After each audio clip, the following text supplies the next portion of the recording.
জয়দেব গুপ্তর লেখা গল্প জোয়ার ভাটা। সেই ফ্রক পরা বয়স থেকেই গান শিখতাম। সবাই বলতো রিয়ার গানের গলাটা খুব ভালো। ছোটোখাটো অনুষ্ঠানেও গান গেয়েছি। তারপর যখন ফ্রক ছেড়ে শাড়ি উঠল অঙ্গে, ততদিনে গলাটা আরও পরিষ্কার হয়েছে। একসময় যখন বিয়ের বয়স হলো, বাড়ি থেকে পাত্র খোঁজা শুরু হলো। আমার শুধু একটাই দাবি ছিল, বাবাকে বলেছিলাম এমন বাড়িতে যেন বিয়ে হয় যেখানে আমার গানের চর্চা বজায় থাকে। শেষে উত্তর কলকাতার এক সাংগীতিক পরিবারেই আমার বিয়ে ঠিক হলো। শুনলাম ওই বাড়িতে পুরুষানুক্রমে গান বাজনার চর্চা, এবং পাত্রপক্ষও কথা দিলেন আমার গান শেখা গান গাওয়া অব্যাহত থাকবে। বিয়ে হয়ে এসে জানলাম এই সিংহরায় পরিবারের পারিবারিক ব্যবসা। এনারা সরকার অনুমোদিত মিলিটারি সাপ্লায়ার। অস্ত্রশস্ত্র ছাড়া প্রায় সব কিছুই, মানে ব্যক্তিগত জীবনে যা যা লাগে সবই সাপ্লাই দেয়। সুতরাং অর্থের অভাব নেই। সুরজ্ঞান এদের পরিবারের রক্তে। সবাই গান বাজনা ভালোবাসে আর পারেও। তবলাও বাজায় কেউ কেউ। আমার একটা স্বপ্ন পূর্ণ হলো। আরও একটা বিষয় আমার খুব ভালো লাগলো, এরা মুক্তমনা, বাস্তববাদী, গোঁড়ামি বা কুসংস্কারে আচ্ছন্ন নয়। তাই পুরুষ নারীর বিভেদ নেই, সবাই ভীষণ রকম মানবিক। বাড়িটা পুরনো ধাঁচের, মাঝখানে বিস্তৃত উঠোন, শান বাঁধানো, আর সেই উঠোনে চারপাশে শোবার ঘর, রান্নাঘর, বাথরুম, অতিথিদের গেস্ট রুম। এমনকি একটা ঘরকেই এরা বলে বাইরের ঘর। উত্তর কলকাতার ভাষায় দোতলাতেও বেশ কয়েকটা ঘর। আমাকে নিয়ে 10 জন সদস্যের জন্য 9টা ঘর। পঞ্চম দিনে হঠাৎ দেখি কে যেন একটা হারমোনিয়াম আর তবলা নিয়ে এসে সেই বিখ্যাত বাইরের ঘরে সাজিয়ে রাখলো। আর তারপরেই দল বেঁধে অনেকেই চলে এলো সেখানে। প্রথমেই গান ধরলেন আমার কাকা শ্বশুর। এই মেরে জহর জবি। কে একজন ছুটে গিয়ে কাকিমাকে বলে এলো, কাকিমা সময় করে একটু এসো, প্রথম গানের নিবেদন তোমার জন্য। ভ্যাট, কাকিমার সঙ্গে ইয়ার্কি হচ্ছে? না গো, সত্যি বলছি, কাকার ভাব এসে গেছে। পাকামি করিস নে, যা পালা। বোঝা গেল এদের পারিবারিক সম্পর্কগুলো খুব মধুর। আমার ফাজিল ননদ, মানে কাকার মেয়ে, এসে কানে কানে বলে গেল, চিন্তা করো না বৌদি, দাদা আসছে, বাপ্পাও গান শোনাবে রিয়ার জন্য। আমার বরের ডাকনাম বাপ্পা। কি হচ্ছে কি তিন্নি? কেউ শুনতে পাবে। শুনুক না, শুনতে তো পাবেই। যখন দাদা, মানে তোমার বর, তোমাকে উদ্দেশ্য করে কিছু গাইবে, তখন তো সবাই শুনবে। সবাই একে একে গান শোনালো, কখনো একা, কখনো দল বেঁধে। হ্যাঁ, আমার বর সুমিত, যার ডাকনাম বাপ্পা, সেও এসে হারমোনিয়াম ধরলো, সঙ্গে তপু তবলা। আর জ্যাঠতুতো দেওর কমল বলল, একটা ভালো দেখে প্রেমের গান গাইবে দাদা। ভাই বোনের মধ্যে আমার জ্যাঠতুতো ননদ কেয়া বিবাহিত, সব থেকে বড়, তাই সে দিদি। আর তারপরেই আমার বর, তাই সে ভাই বোনদের দাদা। আমার বর জিজ্ঞেস করলো, প্রেমের গান শুনবি? হ্যাঁ, অন্তত তোমার নববিবাহিতার জন্য। আর তখনই বাপ্পা গান ধরল। মায়ের পায়ে জবা হয়ে উঠল ফুটে মন। সবাই হৈ হৈ করে উঠল। নতুন বিয়ের পরে এই গান চলবে না, অন্য গান, অন্য গান চাই। হাসি, গান, আড্ডা আর হৈ হৈ করা এদের পারিবারিক অভ্যাস। আমিও হেসে ফেললাম। আর শেষকালে ঘোষণা হলো, এবার আমাদের গান শোনাবে নতুন বউ রিয়া। এদের এইসব কাণ্ড দেখে আমিও ততক্ষণে অনেকটা সহজ হয়ে গেছি। ঘোমটা টেনে নিয়ে হারমোনিয়ামের সামনে বসলাম। আর তখনই জ্যাঠা শ্বশুরের গলা শুনলাম, একটা কথা বলি রিয়া, আমরা কিন্তু ওই বৌমা বা নতুন বউ এসব বলতে পারবো না। তুমিও এই বাড়ির স্বাভাবিক সদস্য, তাই রিয়া নামেই ডাকা হবে। আর ওইসব ঘোমটা টোমটার কোনো দরকার নেই। তুমিও তো এই বাড়িরই মেয়ে হয়ে গেলে, তাই ঘোমটা বাতিল। আমি একটা সেমি ক্লাসিক্যাল আধুনিক গান গাইলাম। নতুন যাত্রা শুরু আমার এই পৃথিবীর বুকে। গানের শেষে সকলেই হাততালি দিয়ে উঠল। দারুণ গলা তোমার, খুব ভালো গেয়েছো। শেষ রবিবারের অনুষ্ঠানের নতুন কণ্ঠস্বর। পরে তিন্নিকে জিজ্ঞেস করেছিলাম, এই শেষ রবিবারের অনুষ্ঠানটা কি? তিন্নি জানিয়েছিল, মাসের শেষ রবিবারে আমাদের উঠোনে গান বাজনার আসর বসে। বাড়ির লোকেরা ছাড়াও প্রতিবেশীরা গান শুনতে আসে। কখনো কখনো অতিথি শিল্পীরাও যোগ দেন। আসল কথাটাই বলা হয়নি। আমার কর্তামশাই মানে সুমিত সিংহ রায় মানুষটা খুবই সংযত আর শান্ত প্রকৃতির। চেঁচিয়ে কথা বলে না, অবশ্য বেরসিক নয়, রসিকতা বোঝে, আবার রসিকতা করতেও জানে। প্রথম দিনেই আমাকে বলেছিল আমাদের বাড়িতে সবাই সহজ স্বাভাবিক জীবনযাপন করে, তবু যদি কখনো কোনো বিষয়ে তোমার কোনো অসুবিধা হয় সহজভাবে আলোচনা করে নেবে, কোনো সংশয় যেন না থাকে। তাছাড়া বাড়ির অন্যদের সঙ্গে সম্পর্ক তৈরি তোমাকেই করতে হবে, এটা ভায়া মাধ্যমে হয় না। আমাদের যেহেতু যৌথ পরিবার, তাই তোমার হয়ে অন্যদের কিছু বলতে যাওয়া আমার পক্ষে শোভন হয় না। অবশ্য তার মানে এই নয় যে আমি তোমার পাশে নেই। আমার সাধ্যমতো তোমার সব ইচ্ছেই পূরণ করব। আর তোমাকেও অনুরোধ করব, আমার প্রতি যদি তোমার কোনো অভিযোগ বা অনুযোগ থাকে সেটা আমাকে সোজাসুজি বলবে। আলোচনার মাধ্যমে পৃথিবীর সব সমস্যার সমাধান করা যায়। সেদিনই বুঝেছিলাম আমার বর খুব সংযত ও বুঝদার, তাই কয়েকদিনের মধ্যে আমাদের সম্পর্কটা মধুর হতে সময় লাগেনি। আমি পাহাড় ভালোবাসি শুনে বিয়ের দ্বিতীয় মাসেই আমাকে নিয়ে গ্যাংটক কালিম্পং বেড়াতে গিয়েছিল, মানে হানিমুন। সেখানে গিয়ে আমাদের মানসিক নৈকট্য নিবিড় হয়েছে। তাছাড়া আগেই বলেছি এদের অর্থাভাব নেই, কিন্তু পদ্ধতি আছে।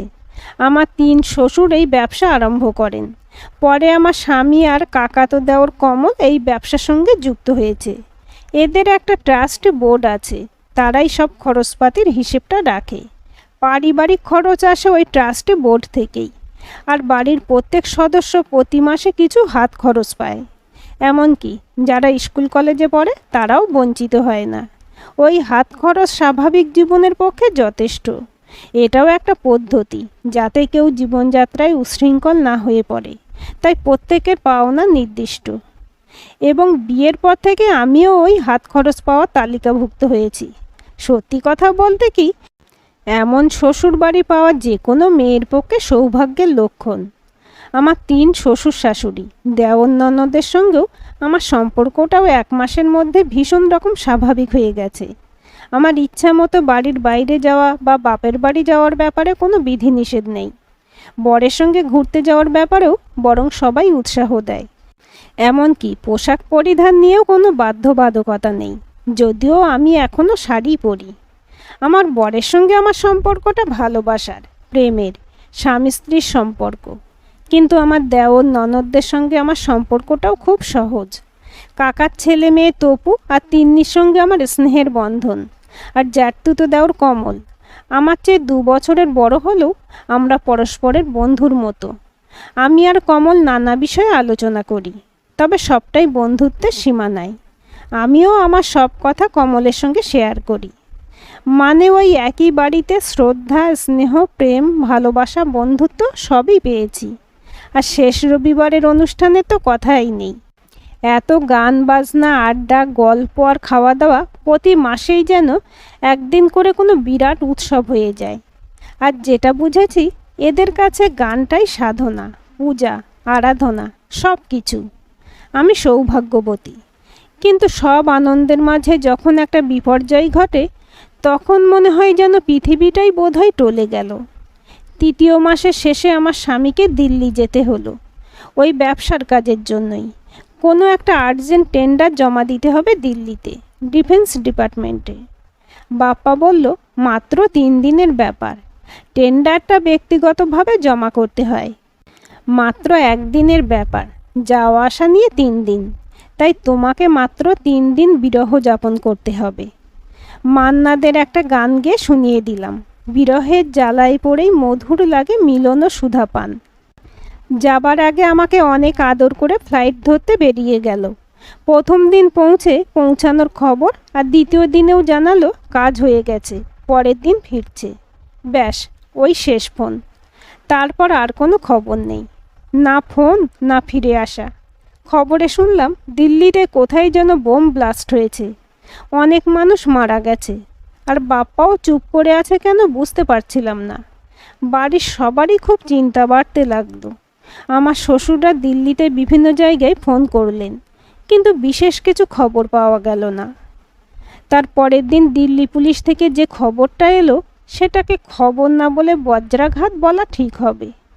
দিল্লি বোম ব্লাস্টে বহু মানুষ মারা গেছে, তার মধ্যে সম্ভবত সুমিত সিংহ রায় নামে এক ব্যক্তি ছিলেন।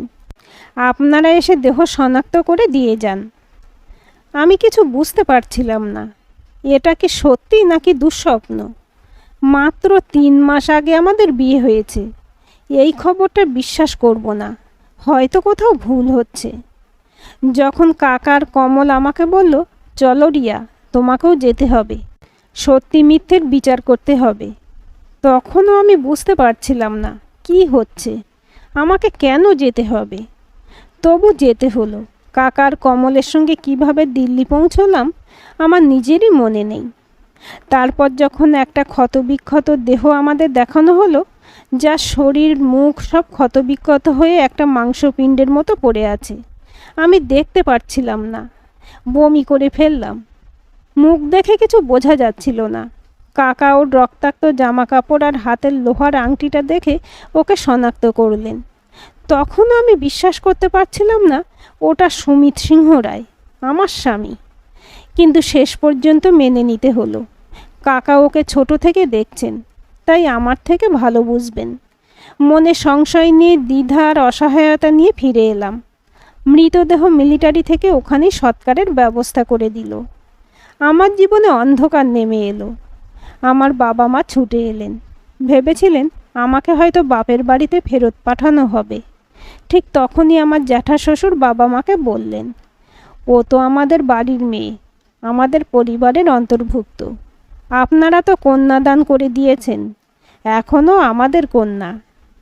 বাবা মা অবাক হয়ে শুধু দেখলেন, হয়তো মনে মনে আমার শ্বশুরবাড়ির ভাগ্য নিয়ে তৃপ্ত হলেন। আমি শ্বশুরবাড়িতেই থেকে গেলাম। আমার উপর কোনো বিধি নিষেধ আরোপ করা হলো না। বলা হলো আমার জীবন স্বাভাবিকভাবেই চলবে, আমার খাওয়া দাওয়া পোশাক পরিচ্ছদ বাড়ির মেয়ের মতোই হবে। আমি শুধু মনে মনে ভাবলাম, আমার জীবনে যে একজন স্বামীর উপস্থিতি আমাকে চারপাশ থেকে ঘিরেছিল, সেটুকুই আমার সবচেয়ে বড় হারিয়ে যাওয়া। 3 মাসের মধ্যে আমার দাম্পত্য জীবন ফুরিয়ে গেল। তবু আমি এই জীবন নিয়ে শ্বশুরবাড়ির একজন হয়ে থেকে গেলাম। সুমিতের কথা কেউ আমাকে বলে না, ওটা সবাই সযত্নে এড়িয়ে চলে, যাতে আমার স্মৃতি আমাকে আহত না করে। এমনি করেই দিন, সপ্তাহ, মাস এগিয়ে চলল। 1 বছর পেরিয়ে গেল।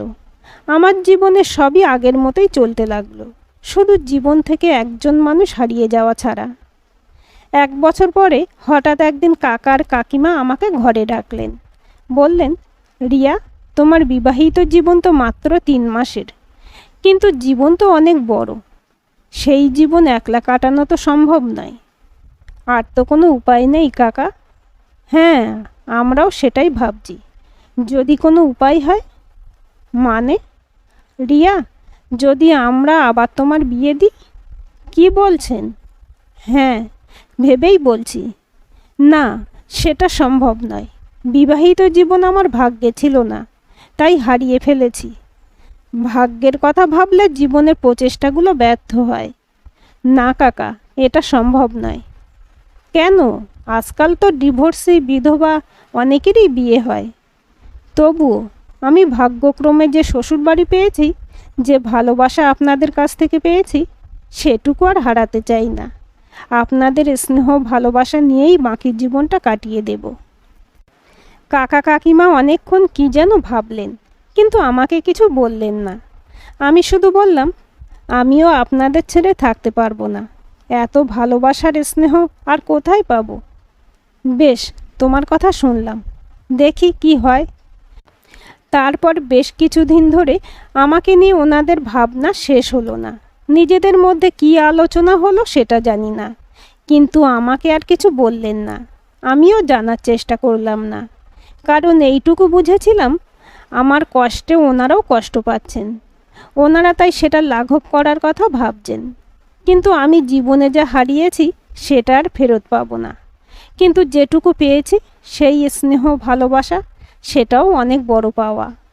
কিন্তু আবার প্রশ্নের মুখোমুখি হতে হলো।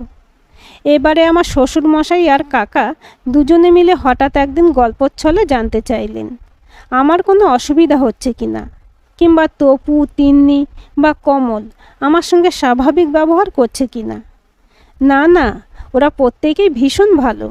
ওদের সঙ্গে কথা বলে গল্প করে শপিংয়ে গিয়ে আমি খুব আনন্দে আছি। ওরা সবাই বড্ড ভালো। কমল কি বলে? কি আর বলবে, আসলে ও তো আমার থেকে মাত্র 2 বছরের বড়, তাই আমাদের মধ্যে সম্পর্কটা পারিবারিক সম্পর্কের চেয়েও বেশি। আমরা পরস্পরের বন্ধুর মতো। খুব ভালো। তবে একটা কথা বলি, আমরা তোমার আবার বিয়ে দিতে চেয়েছিলাম, তুমি রাজি হওনি। বলেছিলে এই পরিবারের আশ্রয় তুমি হারাতে চাও না। হ্যাঁ তাই, আমার দুর্ভাগ্যে আমি আমার স্বামীকে হারিয়েছি, কিন্তু তা সত্ত্বেও আপনাদের কাছ থেকে যা পেয়েছি সেটা আমার পরম পাওয়া। আপনাদের পরিবারের অংশ হয়ে আমি নিজেকে ভাগ্যবান মনে করি। মা, যদি এমন কোনো ব্যবস্থা হয় যে তুমি এই বাড়িতেই রইলে, আবার তোমার বিয়েও হলো। এটা হয় না, 2 নৌকায় পা দিয়ে চলা যায় না। তাছাড়া আমি তো আবার বিয়ে করার কথা ভাবিনি কখনো। আমরা ভেবেছি, কমল তো তোমার বন্ধুর মতো, তুমি নিজেই বলেছ। আবার সত্যিকারের স্বামী স্ত্রীও তো পরস্পরের বন্ধু হয়ে ওঠে। যদি কমলের সঙ্গে তোমার... কি বলছেন? আমি তার দাদার স্ত্রী ছিলাম। আত্মীয় স্বজন বন্ধু বান্ধব কী বলবে? আত্মীয় স্বজন বন্ধু বান্ধবের বলাটা বেশি দরকারি, নাকি তোমার জীবনে পূর্ণতা পাওয়াটা বেশি প্রয়োজন? চুপ করে গেলাম। এ কি অদ্ভুত প্রস্তাব! এমনটা তো আমি কল্পনাও করিনি। অস্বীকার করব না, কমল খুব ভালো মানুষ, সত্যিকারের ভালো। অমন মানুষকে যে স্বামী হিসেবে পাবে সেও হবে সৌভাগ্যবতী। কিন্তু আমি কেন? আমার মাথার মধ্যে সব তালগোল পাকিয়ে যাচ্ছিল। ঠিক ভুলের বিচার করার শক্তিও বোধহয় হারিয়ে ফেলেছিলাম। আমার মুখ দিয়ে কোনো কথা বেরোলো না। কিন্তু তার 2 দিন পরে, যেদিন আমার বাবা মা এলেন, আমার সঙ্গে কথা বললেন, আমি আরও দ্বিধায় ডুবে গেলাম। বাবা বললেন, এমন শ্বশুরবাড়ি পাওয়া ভাগ্যের ব্যাপার। এনারা এতটাই বাস্তববাদী যে তোর দুঃখে কষ্ট পাচ্ছেন। তাছাড়া তোকে তো সুখে রাখার, আনন্দ রাখার চেষ্টা করছেন, কিংবা হয়তো তোকে পুত্রবধূ হিসেবে পেয়ে তারই পরম্পরাটা বজায় রাখতে চাইছেন। আমার মনের মধ্যে উথাল পাথাল হলো। জোয়ার ভাটার জলে দুলতে লাগলাম। দ্বিধাদ্বন্দ্বের মধ্যে দিন কাটতে লাগলো। তারপর হঠাৎ একদিন দেখলাম ম্যারেজ রেজিস্টারের ঘরে আমি আর কমল পাশাপাশি বসে খাতার কাগজে সই করছি। সামাজিক অনুষ্ঠান হয়তো হলো না, কিন্তু আত্মীয় পরিজন, বন্ধুবান্ধব, ব্যবসার লোকজন ও প্রতিবেশীদের নিয়ে একটা মিলন অনুষ্ঠান হলো। অনেক গান বাজনার খাওয়া দাওয়া হলো, আর আমি সেই আচ্ছন্নতার মধ্যে কমলের স্ত্রী হলাম। কারা কারা আমায় দেখে বিদ্রূপের হাসি হাসলো বা ঠোঁট বেঁকালো সেটাও আমি খেয়াল করতে পারলাম না। সব দুঃখই ধীরে ধীরে কমে আসে, সব স্মৃতি ধীরে ধীরে মলিন হয়। আমাদের জীবন অভ্যাসের দাসত্ব মেনে এগিয়ে চলে। বাপা স্মৃতি মাঝে মাঝে এসে মগজের কোষে হামলা করে, কিন্তু সেটা কারো কাছে প্রকাশ করি না। কমলও ওর দাদার মতোই বুদ্ধিমান, বাস্তববাদী ও বুঝদার। কখনো পুরনো কথা আলোচনা করে না। তারপর কয়েক মাসের মধ্যেই বুঝলাম কমল নিজের স্ত্রীর মর্যাদা দিতে জানে, ভালোবাসে, আমার ভালো মন্দের দিকে খেয়াল রাখে। কমল নিজ গুণেই আমার স্বামী হয়ে উঠল। আমিও ধীরে ধীরে ওর ভালোবাসায় আচ্ছন্ন হয়ে পড়লাম। কখন অজান্তেই যেন ওকে ভালোবেসে ফেললাম। পুরনোকে হয়তো ভুলতে পারলাম না, কিন্তু সেই স্মৃতিকে মনের গহনে বন্ধ করে রাখতে শিখলাম। আমরা সার্থক স্বামী স্ত্রী হয়ে উঠলাম। সব পুরনো ব্যথাই আস্তে আস্তে আবছা হয়ে ওঠে। পরিবারের সকলেই আমাকে আগের মতোই স্নেহ করত। তাছাড়া বাড়ির সাংগীতিক পরিবেশ ক্রমশ মনের সব অপরাধবোধ ধুয়ে দিল। 2 বছর পরে আমাদের একটি সন্তান এলো পৃথিবীর বুকে, আর আমরা দুজনে সেই সন্তানের বাঁধনে নিবিড় হলাম। তারপর আরও 2 বছর কেটে গেছে। আমাদের কন্যা এখন 2 বছরের। বাড়ির সবাই সেই নতুন সদস্যকে নিয়ে ব্যস্ত থাকে। কিন্তু জীবন তো সরল পথে চলে না, কখনো কখনো জীবনও পরীক্ষার বাঁকে এসে পৌঁছায়। তবে এবারের ঘটনাটা আরও হৃদয় বিদারক। হঠাৎ একদিন কাকিমা চেঁচিয়ে উঠলেন, বাপ্পা ফিরে এসেছে, সবাই এসো, বাপ্পা ফিরে এসেছে। কি কি বলছে কাকিমা? বাপ্পা মানে সুমিত? মানে আমার প্রথম স্বামী জীবিত? 5 বছর পরে ফিরে এসেছে? কি করে? এটা কি সম্ভব? বাড়ির সবাই ছুটে এলো, আমিও গেলাম। যাকে মৃত বলে ধরে নেওয়া হয়েছিল সেই সন্তান যদি ফিরে আসে, সব বাড়িতে আনন্দের বন্যা বয়ে যায়। আমাকে দেখে বাবা জিজ্ঞেস করলো, কেমন আছো? কি উত্তর দেব? এখন যে আমার জীবনের পারিবারিক গঠনটা ভিন্ন হয়ে গেছে। মুখ দিয়ে কথা বেরোলো না, শুধু ঘাড় নেড়ে বোঝালাম, ঠিক আছি। বাপ্পাকে ঘরে নিয়ে আসা হলো। কাকা বললেন, আমরা তো মানে কি? কাকা কমলের দিকে তাকিয়ে বললেন, আমরা তাহলে কার দেহ সৎকার করলাম? বাপ্পার ঠোঁটের কোণে হাসি ফুটে উঠল। বলল, ও, তোমরা আমার দেহ সৎকার ইতিমধ্যেই করেছ? না, মানে কি হয়েছিল বলবে? আমরা খবর পেলাম দিল্লিতে একটা বোম ব্লাস্ট হয়েছে। চিন্তায় পড়লাম। তোকেও ফোন করে পাওয়া যাচ্ছিল না। পরের দিন খবর পেলাম তুই নাকি ওই বিস্ফোরণের এলাকায় ছিলি। কোনো একটা অনলাইন পেমেন্টের স্লিপ ওখানেই পাওয়া গিয়েছিল। হ্যাঁ, আমি আর দেশপান্ডে ওখানে একটা রেস্তোরাঁয় লাঞ্চ করেছিলাম। অনলাইনে পেমেন্ট করেছিলাম। স্লিপটা তেমন কোনো কাজে লাগে না, ফেলে দিয়েছিলাম। তারপর দেশপান্ডে ফিরে গেল আর আমি 2-1টা জিনিস কিনে একটা অটো ধরে হোটেলে ফিরে এসেছিলাম। হয়তো ওই স্লিপের সূত্র ধরেই ওরা আমাকে মৃত বলে ধরে নিয়েছিল। কিন্তু তোমরা তাহলে কার দেহ সৎকার করলে? জানি না। সেই মানুষটার শরীর মুখ সব ক্ষতবিক্ষত হয়ে গিয়েছিল, চেনা যাচ্ছিল না। কিন্তু আমাদের মন তখন দিশেহারা। নীল রঙের প্যান্ট আর হাতের স্টিলের আংটি দেখে মনে হলো ওটা তুই। আমাদের দুশ্চিন্তার কারণে তখন ওদের কথাই সত্যি মনে হলো। কিন্তু তারপর তো তোকেও ফোনে পাওয়া যাচ্ছিল না। হ্যাঁ, আমি হোটেলে ফিরে এসে টিভিতে ওই বোম বিস্ফোরণের খবর দেখছিলাম। আর তখনই ঘরের দরজায় কেউ নক করলো। দরজা খুললাম, দেখি দিল্লি পুলিশের লোক। কিছু বোঝার আগেই ঘরে ঢুকে এলো। আমার দিকে তাকিয়ে বলল, সুমেধ সিং? বলতে গেলাম, না, আমি তো। কিন্তু কিছু বলার আগেই দুজন আমাকে চেপে ধরলো, মোবাইলটা কেড়ে নিল, সারা শরীর সার্চ করলো আর ঘোষণা করলো, ইউ আর আন্ডার অ্যারেস্ট বলে আমার হাতে হাতকড়া পরিয়ে দিল। আমার ব্যাগ সুটকেস সার্চ করলো, জিনিসপত্র এলোমেলো ছড়ানো পড়ে রইল। আমাকে টানতে টানতে নিয়ে গেল প্রিজন ভ্যানের কাছে। ওরা হিন্দিতেই কথা বলছিল, আমিও হিন্দিতেই বললাম, আপনাদের ভুল হচ্ছে, আমি সুমেধ সিং নই, আমার নাম সুমিত সিংহ রায়। হ্যাঁ, টেররিস্টদের এরকম অনেক নাম থাকে। দেখুন, আমি বাঙালি, আমাদের অমন নাম হয় না। হ্যাঁ জানি, তুমি বাঙালি, গুজরাটি, মারাঠি, পাঞ্জাবি, সব কিছু, সব ভাষাগুলোও নিশ্চয়ই শিখেছ। বিভিন্ন জায়গায় আর কত নাম আছে। মানিব্যাগ থেকে আইডেন্টিটি কার্ড বার করতে গেলাম, সঙ্গে সঙ্গে কেড়ে নিল। তারপরে প্রথমে পুলিশ কাস্টডি, দিনের পর দিন জিজ্ঞাসাবাদ, প্রশ্নবান, ধমক, এমনকি মারধরও চলল। আর শেষে বিনা বিচারে জেলে আটকে রইলাম দিনের পর দিন। মাস বছর আমাকে সুমেধ সিংয়ের ফটো দেখিয়েছিল। অবাক হয়েছিলাম।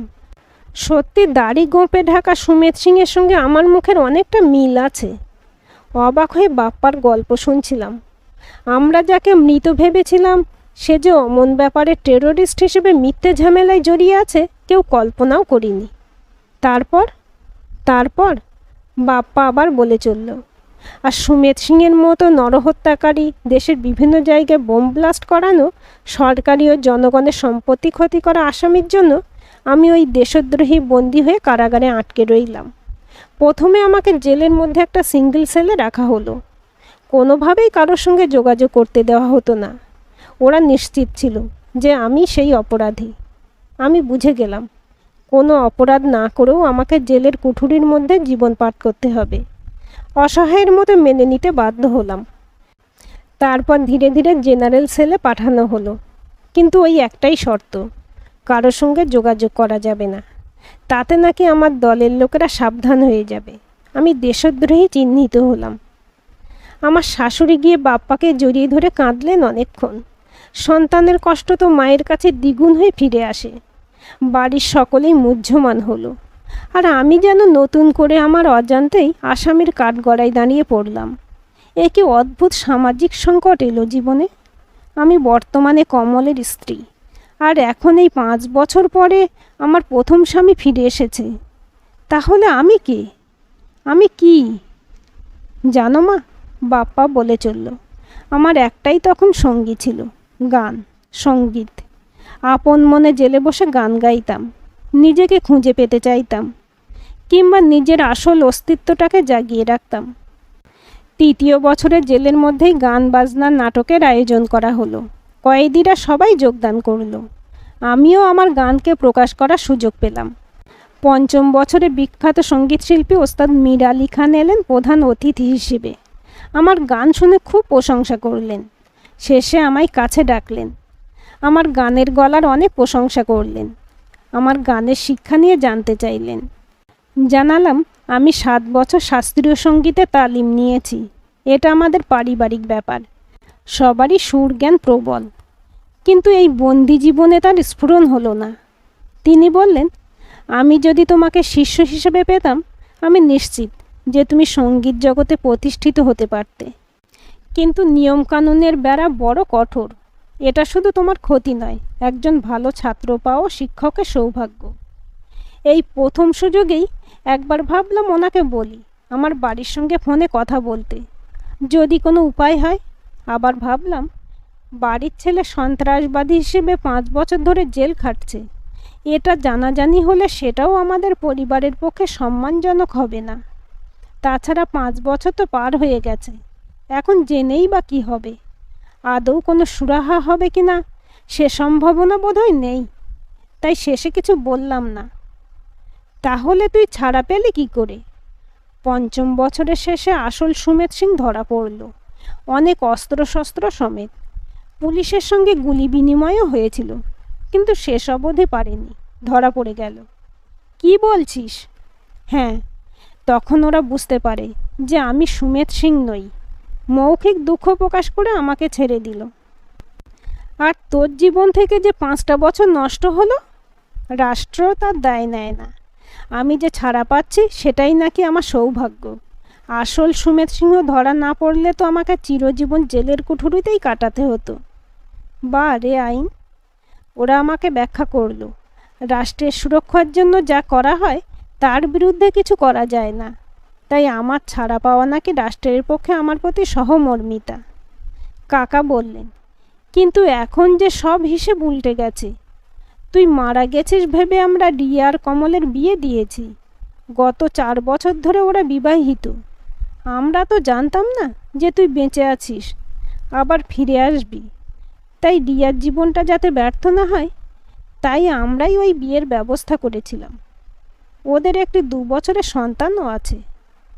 আমি হতবাক হয়ে শুধু সকলের কথা শুনছিলাম। আমার কি হবে আমি জানি না। আমি তাহলে এখন কার স্ত্রী? সমাজ কি বলবে, আইন কি বলে, আমার জানা নেই। কিন্তু আমি যে এক অদ্ভুত ঘূর্ণিপাকে আটকে গেলাম। বাপ্পা অনেকক্ষণ চুপ করে বসে রইল, ভাবল। কি ভাবলো জানি না। হয়তো পারিবারিক জীবনে আর সমাজ জীবনে যে সমস্যা, যে জটিলতা সৃষ্টি হবে সেই কথাই চিন্তা করল। বোধহয় নিজের মনকে সংহত করার চেষ্টা করল। তারপর ধীরে ধীরে উঠে দাঁড়ালো, আমার কাছে এলো, অনেকক্ষণ ধরে আমাকে দেখলো।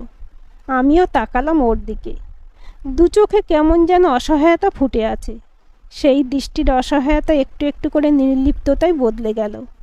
আমার দিকে স্থির দৃষ্টিতে তাকিয়ে বলল, রিয়া, আমাদের জীবনে যা কিছু ঘটে গেছে তার জন্য আমরা দুজনের কেউ দায়ী নই।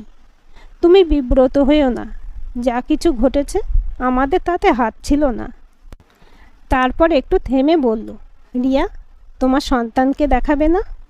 অবাক হয়ে তাকালাম বাপ্পার দিকে। এতটা সহনশীলতা মানুষের থাকতে পারে বিশ্বাস হচ্ছিল না। মেয়েকে নিয়ে এলাম। বাপ্পা বলল, খুব সুন্দর মেয়ে হয়েছে। বড় হয়ে যেন তোমার মতো হয় এই কামনা করব। তারপর আমার শ্বশুরমশাইয়ের দিকে ফিরে বলল, জেঠু, বাবা আর কাকা, তোমাদের আসল কথাটা বলি। আমি তো এখানে থাকার জন্য আসিনি। শুধু ছাড়া পাওয়ার পরে একবার তোমাদের দেখতে এসেছিলাম, জানাতে এসেছিলাম। আমি তো আমার জীবনের লক্ষ্য স্থির করেই নিয়েছি। চলে যাব গোয়ালিয়রে, গুরুগৃহে। ওস্তাদ মীর আলি খান আমাকে তালিম দেবেন। আমি আসার আগে ওনাকে সব কথা বলে এসেছি। সবাই চমকে উঠলাম। এ কী কথা শুনছি? বাবা বললেন, বাড়ির ছেলে হয়ে? হ্যাঁ বাবা, বাড়ির ছেলেই তো। শুধু বিদ্যার্জনের জন্য কয়েক বছরের জন্য বাইরে যাচ্ছি, এটাই ভেবে নাও। শুধু আশীর্বাদ করো যেন সঙ্গীতকে অন্তরে ধারণ করতে পারি। খাঁ সাহেব বলেছেন আমার নাকি ভবিষ্যৎ উজ্জ্বল। তবে আমি ভবিষ্যৎ খ্যাতি বা অর্থ নয়, শুধু সঙ্গীতকে আত্মস্থ করতেই যাব। সকলের জন্য আমার শ্রদ্ধা রইল, ছোটদের জন্য অনেক ভালোবাসা, আর রিয়ার জন্য সুখী সংসারের শুভকামনা। বাচ্চাটার জন্য থাকবে নিজের মায়ের মতো নারী হওয়ার আশীর্বাদ। বাড়ির সকলেই অনেক কান্নাকাটি করল, কিন্তু সুমিত সিংহ রায় নিজের সংকল্পে অটল। নিজের ঝোলাটা কাঁধে নিয়ে হাসি মুখে সদর দরজা অবধি এগিয়ে গেল। তখনই জ্যাঠামশাই সুমিতের কাছে গেলেন, দুটো নোটের বান্ডেল ওর হাতে ধরিয়ে দিলেন। আপাতত এইটা রাখ, প্রথমে একটা মোবাইল কিনে নিবি, আর ওখানে গিয়ে একটা ব্যাংকে অ্যাকাউন্ট খুলবি। অ্যাকাউন্ট ডিটেল আমাদের জানাবি। বাড়ির অন্যান্য সদস্যদের মতো এই বাড়ির সদস্য হিসেবে তোর প্রাপ্য টাকা প্রতি মাসে ওই অ্যাকাউন্টে পৌঁছে যাবে। তারপর সুমিত সকলের দিকে ফিরে বলল, সবাই ভালো থেকো, কথা দিচ্ছি আমিও ভালো থাকব। মনে হলো কি যেন একটা গান ও গুনগুন করতে করতে বেরিয়ে গেল। গানটা বুঝতে পারলাম, আমার এ পথ তোমার পথের থেকে অনেক দূরে, গেছে বেঁকে গেছে বেঁকে। একজন সন্ন্যাসী যেন তার সঙ্গীত সাধনার বৈরাগ্যকে আপন করে সামনের রাস্তার বাঁকে হারিয়ে গেল। আজকের গল্পটি কেমন লাগলো কমেন্ট করে জানাবেন। ভালো লাগলে লাইক, শেয়ার এবং হাইপ করবেন। আর চ্যানেলটি সাবস্ক্রাইব করে বেল আইকনটি ক্লিক করে রাখতে ভুলবেন না।